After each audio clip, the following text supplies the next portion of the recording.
نن په ضلع خیبر وادي تیرا کې یو ډیره زیاته دردناکه واقعه رامنځته شوې ده چې هغه هلته کې کوم مقامي خلک دي هغوی یو احتجاج شروع کړی و د سیکیورټي فورسز کیمپ مخې ته.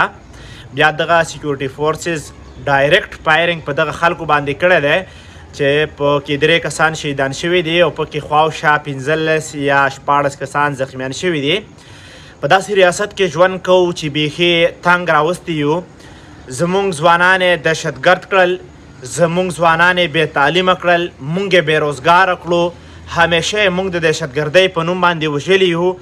هغه معصوم خلک چې نه ورسره کوتک په لاس کې و نه کوم ټوپک راوړی دی، دغلته کې ناست او یو شهید یا زخمی راوړی و. د دغه سیکیورټي فورسز کیمپ مخې ته ناست و، احتجاج یې کولو حق یې غوښتو، خو د دغه سیکیورټي فورسز سره هیڅ جواب نه و او دغه جواب یې ورکړلو چې فایرنګ یې پرې وکړو او د هغې په ضد کې 3 کسان نور هم شهیدان کړل او 6 زخمیان شول. دا د دغه ریاست کیسه ده چې موږ ته سوال کوو او موږ ته د سوال په ځای باندې داسې جواب راکوي چې یا خو په هغه جواب کې موږ وژل کیږو یا پکې نیول کیږو یا پکې په اور کې سوځول کیږو.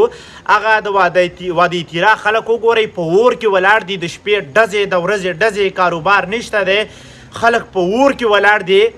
نو د ریاست تاسو شروع کړی دی. بل بنن چې کوم باړه سیاسي اتحاد دی هغه په 3 بجې باندې یو میټنګ راغوښتی دی، یو فیصله به کوي. نو هغوی ته خواست کومه چې که تاسو چېرته ګرمه فیصله ونه کړله او چېرته د دغه خلکو په دې زخمونو باندې ټکور ورنه کړلو، دغه زخمونو ته هم ټکور ورنه کړلو، نو یاد وساتئ چې ستاسو نه هغلته کې په باړه کې کم پوډریان ګرځي او کباړیان ګرځي، ستاسو نه ډېر ښه دي. دغه د باړې سیاسي اتحاد خو ما ته راپرېږده، خو الله چې ستاسو نه یې ښه وچلومه، خو چې تاسو دغه ذمواري خلکو در په غاړه کړې ده، د دې دپاره در په غاړه کړې ده چې تاسو پوهان یې، تاسو ښه خلک یې، تاسو په سمجدارۍ سره به فیصلې کوئ.